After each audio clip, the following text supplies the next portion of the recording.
Chceš už niekedy lietať VLC? Ak áno, tak dneska ti ukážem ako na to. Takže what's up? Ja som Eve a dneska vás zdravím u videa, ktoré vám ukážem ako na glitch, aby ste dokázali lietať VLC. Takže ešte predtým, ak začneme, dajte like, sub a my môžeme ísť do toho.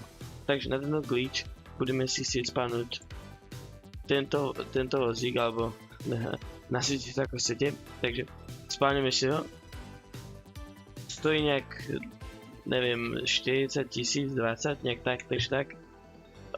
Je to docela jasné a dosť sa toho platí ako na to, že môžeme lietať. Taktiež, nie som si moc istý, či za to môže sa ban, ale je tam nejaká šanca, lebo stále je to ako glitche, bugy, takže tak, takže a nemáte toho nejaké tak, ok? Takže, keď máme spávnuť tento vozík, tak budeme chcieť ísť sem tuto. Takže, taktiež, zapneme si animation menu, to máme tuto. A potom pôjdeme čo najbližšie k stene a čo, aby sme boli čo to najbližšie.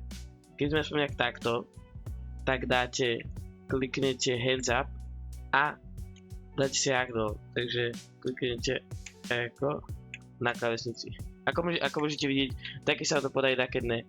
Stačí iba skúšať. Takže ideme za sem, takto to chceme, aby naše telo bolo takto zagličované.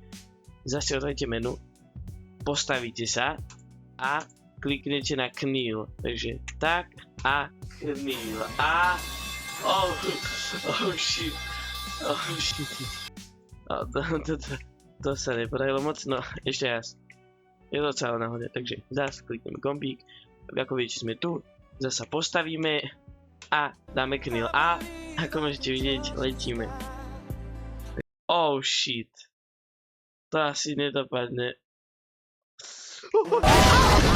Takže to na už asi bude všetko. Ak sa ti glitch páčil, tak daj like, sub.